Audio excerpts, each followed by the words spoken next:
Hi, welcome to ring for luck. இன்னைக்கு நம்ம பார்க்க போகிறது தேங்காய் சம்மந்தி பொடி அல்லது தவணை பொடி. இது சாதத்துக்கு, கஞ்சிக்கு, தயிர் சாதத்துக்குலாம் வச்சு சாப்பிட்றதுக்கு நல்ல டேஸ்ட்டாக இருக்கும். அது இப்போ எப்படி செய்யலாங்கிறத பார்க்கலாம்.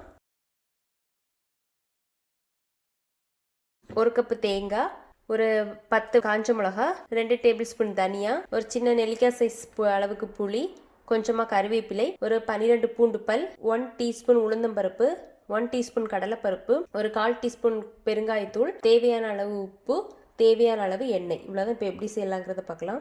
இப்போ ஃபஸ்ட்டு நம்ம எடுத்து வச்சிருக்கிற தேங்காய், தனியா, காஞ்ச மிளகாய், கறிவேப்பிலை இவ்வளோ போட்டு நல்லா செவக்க வறுத்துக்கலாம்.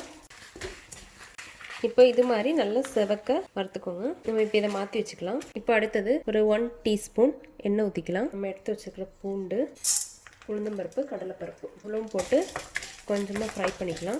இப்போ செவந்துருச்சு. அதுக்கப்புறமா இதில் பெருங்காயத்தூள், புளி லைட்டாக வறுத்துட்டு நம்ம கேஸ் ஆஃப் பண்ணிக்கலாம். ஆஃப் பண்ணிவிட்டு இதே அந்த தேங்காய் கூட சேர்த்து போட்டுக்கலாம். இப்போ இது நல்லா ஆறுனதுக்கப்புறமா தேவையான அளவு உப்பு சேர்த்து மிக்சியில் போட்டு தண்ணி எதுவும் ஊற்றாமல் பொடிச்சு எடுத்துக்கலாம்.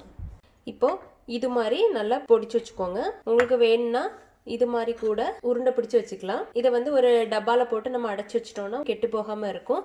நம்ம சாதத்துக்கு, கஞ்சிக்கு எல்லாமே இது வச்சு சாப்பிட்டாச்சுன்னா நல்லா டேஸ்ட்டாக இருக்கும். நீங்களும் வீட்டில் ட்ரை பண்ணி பாருங்கள். லைக் பண்ணுங்கள், சப்ஸ்கிரைப் பண்ணுங்கள். தேங்க்ஸ் ஃபார் வாட்சிங்.